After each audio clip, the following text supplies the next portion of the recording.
dia, boa tarde, boa noite. Mais um videozinho sobre a aula de Nihongo do Milton. Hoje a gente vai falar sobre um assunto muito importante, que é a formação das frases em japonês. Muitas pessoas têm dificuldade de formar frases, principalmente devido às partículas. Bom, o que seriam as partículas, né?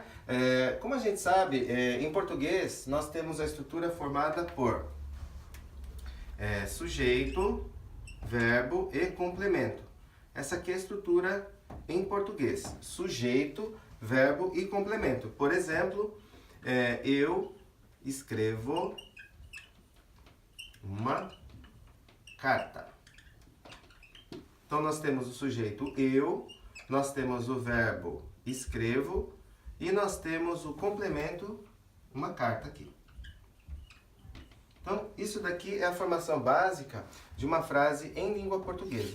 O que acontece em japonês é que nós temos o sujeito, a informação na frente, e o verbo ele está sempre no final da frase. Então, nós temos aqui o verbo tabemasu, que é comer, yarimasu, que é fazer ou jogar, e kaimasu, que é comprar. E o que acontece?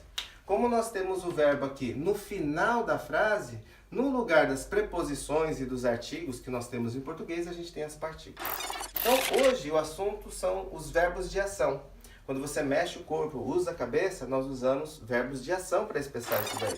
Por exemplo, ashita, kuji ni, Jackson to Big Bear de pizza o tabemasu.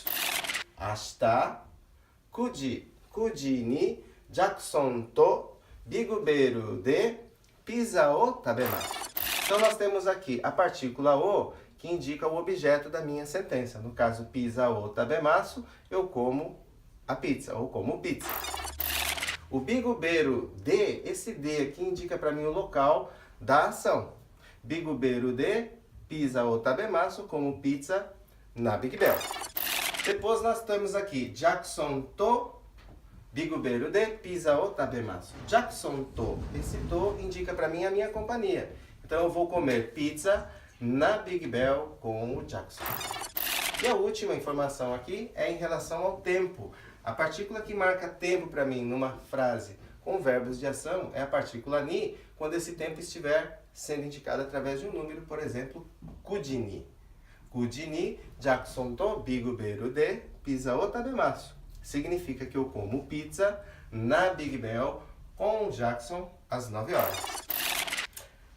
Para diferenciar o presente do futuro em japonês, nós não temos conjugação, então a gente, além do verbo, precisa marcar com alguma palavra que indique o tempo. Ashita significa amanhã. Portanto, ashita kuji ni Jackson to Big Bear de pizza o tabemasu. Vou comer uma pizza na Big Bell com o Jackson às 9 horas de amanhã. Ou amanhã às 9, com o Jackson na Big Bell, comerei uma pizza. Então, você faz a tradução da forma que você desejar. O importante é que eu posso trocar os elementos de lugar desde que as partículas acompanhem, né?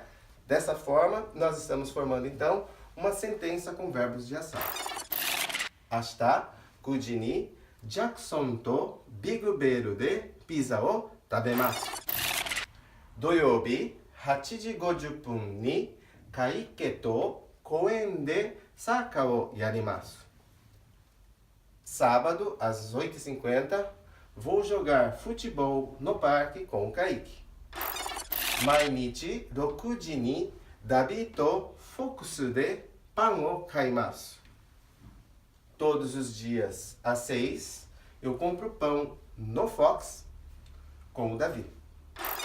Essa é a maneira que nós formamos, portanto, uma frase utilizando as partículas nos verbos de ação. Um abraço a todos e até o próximo vídeo.